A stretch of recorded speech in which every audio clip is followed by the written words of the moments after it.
আসসালামু আলাইকুম। আপনি ততক্ষণ পর্যন্তই মানুষের চোখে ভালো থাকবেন, যতক্ষণ পর্যন্ত আপনি তাদের বরাবর অথবা তাদের নিচে রয়েছেন। সেটা যে দিক দিয়েই হোক, আপনার পার্সোনালিটি, আপনার চলাফেরা, আপনার আর্থিক অবস্থা, আপনার মানে স্ট্যাটাস, আপনার সমস্ত কিছু যখন তাদের নিচে অথবা তাদের বরাবর, আপনি তাদের কাছে ভালো থাকবেন, তাদের চোখে ভালো থাকবেন। সবাই আপনার সুনাম করবে, ভালোবাসবে। কিন্তু যখন আপনি তাদের থেকে একটু উপরে চলে যাচ্ছেন, সব দিক দিয়ে, মান-সম্মানের দিক দিয়ে হোক অথবা আর্থিক দিক দিয়ে হোক, আপনি প্রতিষ্ঠিত হচ্ছেন আস্তে আস্তে, আপনার ডেভেলপ হচ্ছে আপনার জীবন।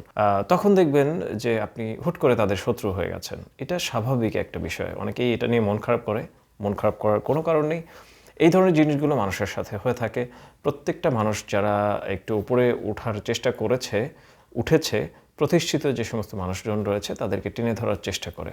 আপনার একটা সিঁড়ি আপনি পার হচ্ছেন, আরেকটা সিঁড়ি পার হচ্ছেন, আরেকটা সিঁড়ি পার হচ্ছেন। তখন আপনার আপন লোক, আপনার কাছের মানুষজন, আপনি তাদের সামনে আস্তে আস্তে উঠে যাচ্ছেন, এই জিনিসটা তারা নিতে পারবে না। মানুষ ইনসিকিউরিটিতে ভোগে। যখন আপনাকে সে চ্যালেঞ্জ মনে করছে, আপনি যখন একটু ভালো অবস্থানে চলে যাচ্ছেন, এইটাতে তাদের মধ্যে একটা বার্নিং সেন্সেশন তৈরি হয়। তখন আপনার বিরুদ্ধে তারা অনেক কিছুই করে ফেলতে পারে। মানে এটা লিমিট নাই।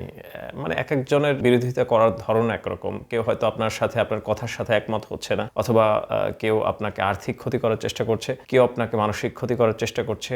মানে একটা থাকে না টক্সিক যে ব্যবহারগুলো, সেগুলো আপনার সাথে করছে সে, অথবা অন্যভাবে ক্ষতি করার চেষ্টা করছে, পলিটিক্যাল ওয়েতে অথবা অন্য প্রশাসনিক একদম নিষ্পেষিত করার চেষ্টা করছে। আপনি হয়তো ভাবছেন, মন খারাপ করছেন যে আমি যখন তাদের মতো ছিলাম, তাদের মতো চিন্তা করতাম, চলতাম, ফিরতাম, তখন আমাকে তারা অতটা নোটিস করেনি। কিন্তু আমি যখন একটু ভালো করার চেষ্টা করছি, তখন সবাই আমাকে নোটিস করছে, আমাকে নিয়ে উল্টাপাল্টা কথা বলছে। এই যে ক্রিটিসিজম, এটা মানুষের জীবনের একটা পার্ট আমি বলবো। আপনার যে চিন্তা চেতনা, এই জিনিসটার সাথে যদি ম্যাচ না করে আরেকজনের, তাহলে সে আপনাকে মানে অপমান করার চেষ্টা করবে। এটা স্বাভাবিক। আর বাংলাদেশের যে মানে শিক্ষা, মানে আমি প্রাতিষ্ঠানিক শিক্ষার কথা বলবো না, এটা হচ্ছে আপনার পারিবারিক যে শিক্ষা রয়েছে, সামাজিক যে শিক্ষাগুলো রয়েছে, সাউথ এশীয় যে সমস্ত দেশগুলো রয়েছে, এগুলোতে মানে মানুষের যে পারিপার্শ্বিক শিক্ষাগুলো, মানবিকতা, সুন্দর ব্যবহার, এই জিনিসগুলোর খুবই অভাব। সবাই খারাপ এটা বলবো না, কিন্তু ম্যাক্সিমাম লোকই এই জিনিসগুলোকে বরদাস্ত করতে পারে না, এই জিনিসগুলোকে অ্যাপ্রিসিয়েট করতে পারে না, মানুষকে খাটো করার চেষ্টা করে।